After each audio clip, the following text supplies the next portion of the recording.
How do I permanently remove the default PowerShell alias?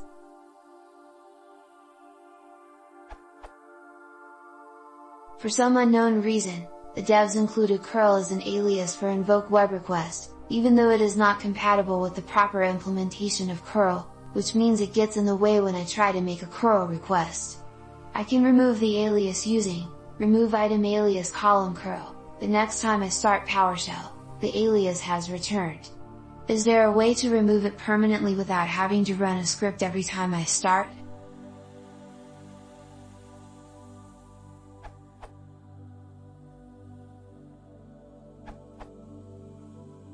Skip this step if you already have a PowerShell profile. Then edit your profile. Add the following line to it. Save, close Notepad and reload the profile with the command below, or close and open PowerShell to apply the profile.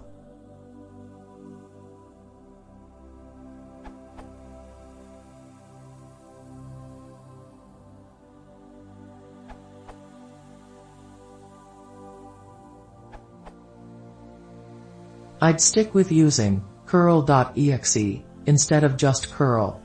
This approach doesn't rely on PowerShell running with particular profile, and PowerShell could be run with no profile at all using no profile switch.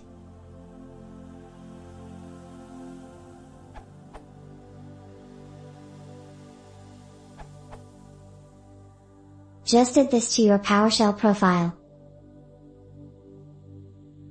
Windows PowerShell has this default curl alias, but PowerShell Core doesn't. If you want your profile usable for both, you should add test path before remove.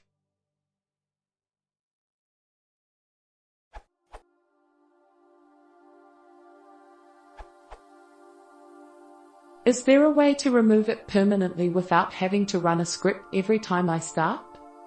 Technically, no. However, you can utilize the built-in PowerShell profiles, which runs a script every time you load up PowerShell, to do it for you. But at least it's not manual. This is part of what I added to my $profile.alias file. It is similar to Megamorph's answer but slightly more expansive.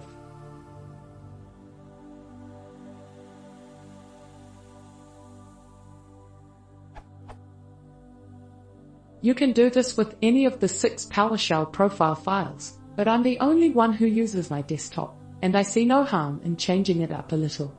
If you're not, then go with a different one with a smaller scope.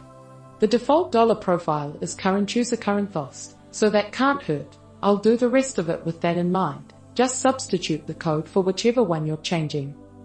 Open a PowerShell terminal as an administrator if you can, but I'm fairly certain that the default current user current host does not require admin privileges. Then run.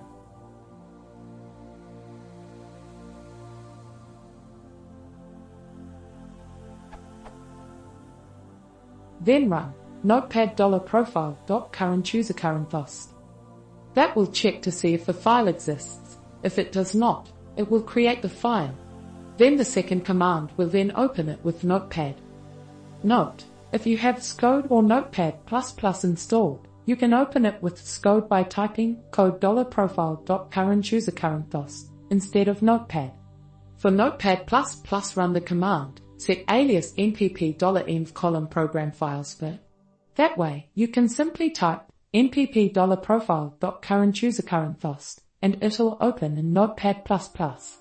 It's similar with other file editors. You can also add this to your profile as well if you'd like that to be permanent.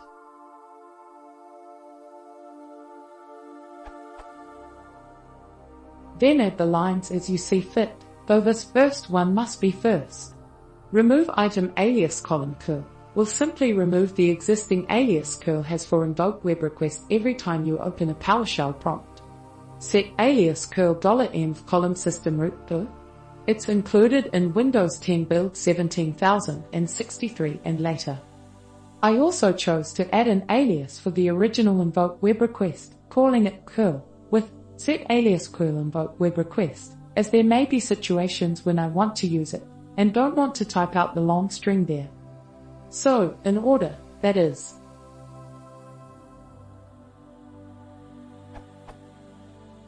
Remove item alias column curl.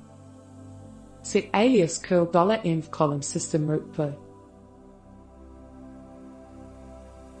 Everything after number 1 is optional, and the order after number 1 does not matter, but number 1 must be before number 2, or any attempts to create an alias named curl.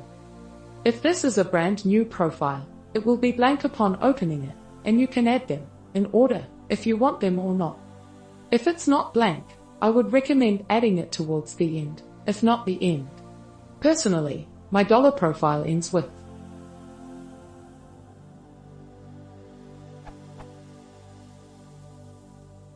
which clears the screen from the various operations it does upon boot, and shows the PowerShell version.